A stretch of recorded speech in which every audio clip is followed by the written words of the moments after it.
கர்த்தருடைய பரிசுத்த நாமம் மகிமைப்படுவதாக. யோவான் 8ஆம் அதிகாரம் 12ஆம் வசனம். நான் உலகத்திற்கு ஒளியாயிருக்கிறேன்.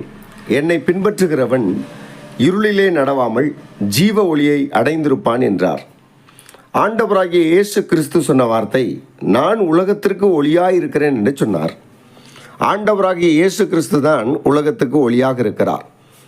உலகத்திலே எந்த மனுஷனையும் பிரகாசிப்பிக்கிற மெய்யான ஒளி இயேசு கிறிஸ்துவே. இருளில் இருக்கிற ஜனங்கள் பெரிய வெளிச்சத்தை கண்டார்கள் என்று சொல்லி இயேசு கிறிஸ்து பூமியிலே இருளிலே இருக்கிற ஜனங்களை, பாவத்தில் இருக்கிற ஜனங்களை பரிசுத்த வாழ்க்கைக்கு நேராய் மாற்றும்படியாக தான் இயேசு பூமியிலே வந்தார். பாவிகளை ரட்சிக்க கிறிஸ்து இயேசு உலகத்திலே வந்தார். இருளிலே இருக்கிற ஜனங்களை வெளிச்சத்திற்கு கொண்டு வரும்படியாகத்தான் இயேசு கிறிஸ்து வந்தார். அன்பான தேவ ஜனமே, நாம் இயேசுவை ஏற்றுக்கொள்ளும் பொழுது, இயேசுடைய அடிச்சுவடுகளை பின்பற்றி நடக்கும் பொழுது, நாமும் வெளிச்சத்தின் பிள்ளைகளாய், பரிசுத்தமுள்ள பிள்ளைகளாய் வாழ முடியும். வேத வசனம் சொல்லுகிறது, நான் உலகத்திற்கு ஒளியாயிருக்கிறேன், என்னை பின்பற்றுகிறவன் ஜீவ ஒளியை அடைந்திருப்பான் என்று இயேசு சொன்னார். நாம் இயேசுவை பின்பற்றுவோம், ஜீவ ஒளியை அடைந்திருப்போம், பரலோக ராஜ்ய பரியந்தம் பரிசுத்தமாய் வாழ்வோம்.